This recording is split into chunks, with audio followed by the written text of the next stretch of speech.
Hey everyone, in this video, I will show you how to make gradient background in Canva mobile.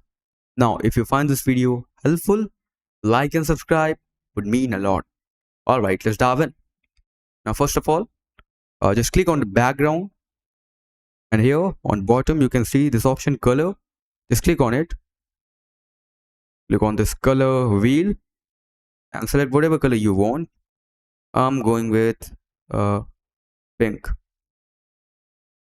Okay, now here as you can see this option gradient, just click on it and you can see there are two colors. Just change according to the way you want,